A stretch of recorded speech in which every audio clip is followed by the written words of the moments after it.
Hi, it's me. Welcome to another new ID overview for Limbus Company. This week's update introduced the first standard fair ID in the last 5 months in Shi Association East Section 3 Faust.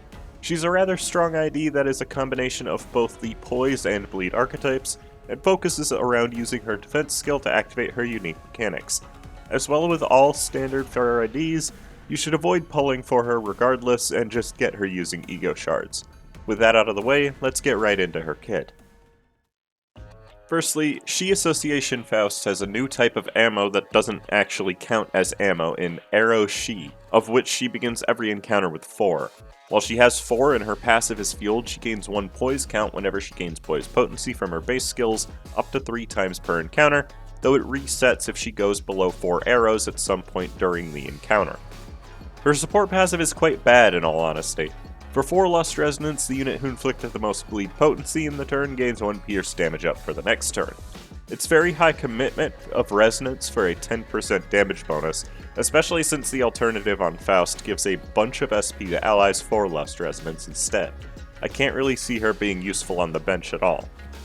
The important gimmick of her kit revolves around her 2 other unique status effects, Ready to Loose and Target Aim. Target Aim just stacks to 4 and goes away if she doesn't have Ready to Loose. Ready to Loose does a lot of things, but the important part is that it converts her leftmost based attack skill into a skill called Bow's Glimmer, and then uses it on combat start. It also makes her unable to be staggered from any source while she has it, and makes her unable to trigger Assist Attack. It can be manually removed if she equips an Ego skill at combat start, though chances are you won't want to do that if you're setting it up. She gains Ready to Loose at turn end by activating her defense skill, Unfold Bowblade, which is a 14 to 18 rolling Lust Guard skill, as well as 1 target aim at the start of the next turn. If she already had Ready to Loose, she instead gains 1 target aim next turn as long as she doesn't use an attack skill this turn. If she already has Ready to Loose and is about to use Bow's Glimmer, or if she has no arrows, she'll instead use a 4 to 14 rolling Lust Evade that gains up to 3 poise count by evading. While she already has Ready to Loose, she also gains a fair amount of shield at the start of the turn in order to make it more realistic for her to survive to fire the arrow. Bow's Glimmer is the skill that replaces the leftmost base attack skill each turn. It's a 4 to 8 rolling Lust Pierce skill with 1 coin that does not clash and is always used at combat start. It can become up to an 18 to 36 based on her own poise and target aim, and based on what rank the skill it replaces on the dashboard is. It also becomes the same Sin affinity as the skill it replaces, unless you're at 4 target aim, at which point using her defense skill will function as her skill 3 and fire the arrow. The amount of additional damage this skill deals is frankly insane, though since you need to spend 4 turns not attacking in order to get to its maximum potential, I find it hard to believe that it will always be optimal to do so. That said, if used at 4 target aim, the skill gains enough poise to guaranteed land a crit on hit. No matter what, she will lose all Ready to Loose and target aim after using this skill, and if using the skill at 2+ target aim also activates the other effect of her passive as well, granting her 2 slash damage up on the next turn, which encourages her to use her base attack skills during the fight as well. This is her only skill that uses arrows, and in doing so and not defeating an enemy, she will inflict them with 1 lodged arrow. For every lodged arrow, the enemy will gain 1 bleed at turn start and lose 1 defense level, and if at 2 or more, they also gain 1 fragile at the start of every turn. And while 4 arrows is not a lot, when an enemy with lodged arrows is defeated, Faust gains back an amount of arrows equal to the amount of lodged arrows that target had, meaning her ammo is effectively infinite. If Bow's Glimmer does kill, she instead gains an effect called Life Render on the next turn, as well as 4 poise count if the killing blow was a crit. Life Render increases offense level by 2, as well as increasing final power by 1 until the end of the turn. It's kind of hard for me to say whether or not this will be worth building up to 4 target aim to use the most powerful shot, considering you aren't allowed to attack with Faust until she shoots the arrow. It deals an insane amount of damage, though inflicting 1 fragile via lodged arrow by hitting the same enemy twice is also quite valuable for the team. The rest of her skills are a lot more straightforward. Get it? Because 4? Anyways, Cleave is a 4 to 12 rolling slash wrath skill with 2 coins that can become a 4 to 14 based on her own poise and the target's bleed. It inflicts a good amount of bleed potency for a skill 1 and gains only a small amount of poise. Overall, there isn't really anything special about it, it's just an okay skill 1. Positioning Maneuver is a 4-16 rolling / pride skill with 3 coins, but can gain up to 4 clash power based on her own poise and the target's bleed. In addition to inflicting good bleed count and gaining a small amount of poise, this skill can also deal up to 88% more damage. The first half is gained based on her poise potency, and the second half is gained based on how many arrows she has spent during the encounter.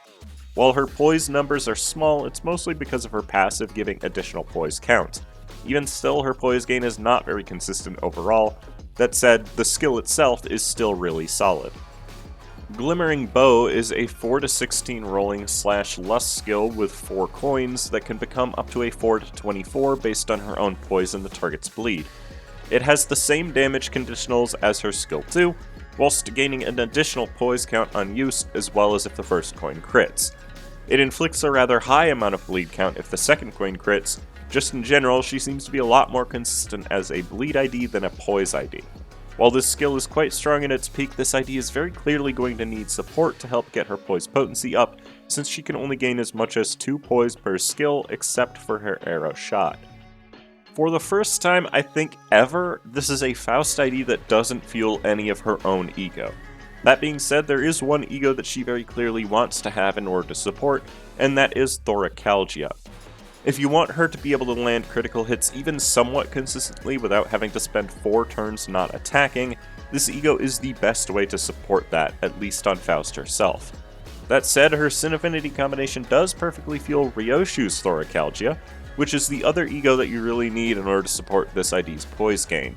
You really want to be able to support the ability to land a critical hit if you don't intend on using her arrows frequently. I would say that this ID does best as an offensive bleed unit who also happens to support both types of poise ID rather well. Her bleed infliction is quite strong overall, so pairing her with other strong bleed units is going to do fairly well. Her decently high bleed infliction is going to go well alongside the pair of Kurakumo Ishmael and Heathcliff. They are the best 2 IDs for inflicting bleed, and since you will want to get 3 Lust Resonance every turn to activate their effects, Shi Faust serves as a great unit to forego her attack in order to guard and set up an arrow shot for the next turn. In fact, anything that triggers from Lust Resonance is something this ID will go well with. Other good bleed units include every single Blood Fiend ID, Manager of La Mancha Land Don Quixote, Barber of La Mancha Land Otis, Princess of La Mancha Land Rodian, and Priest of La Mancha Land Gregor all benefit from having more bleed to gain more Blood Feast, and alongside the Kurakumos, you should inflict more than enough bleed to fulfill all of Faust's conditionals solely from bleed on its own. Another pair of IDs that go quite well with this one due to how they work are Fell Bullet Yi Sang and Contempt Ryoshu, who are a pair that function rather well together. Yi Sang's Fell Bullet Ego specifically can give a lot of poise to allies provided it gets a kill, and if you're bringing him along, you likely have a way to facilitate such a strategy. The trio also happens to fuel all of Ryoshu's ego quite well, including and especially Thoracalgia, which is always good for poise support. You could also bring Kurakumo Clan Wakashu Ryoshu if you want an additional unit to use with Kurakumo Clan buffs, or if you're only worried about Thoracalgia, you can bring along Edgar Family Butler Ryoshu, since Faust and her will both perfectly fuel Thoracalgia for increased poise gain. If you don't want to bring Kurakumo Ryoshu, you could also bring Kurakumo Gregor as your third Kurakumo unit. His bleed infliction is genuinely decent when paired with the 2 good Kurakumo units, and it isn't too hard to inflict a plus coin drop of his skill 3. You should also bring Twin Hook Pirate Gregor if you'd rather have an ID that takes advantage of both statuses, and either way you get access to Garden of Thorns for big damage on healing on turns where you trigger Lust Resonance. That said, the Sloth and Gloom generation that they provide is incredibly valued either way.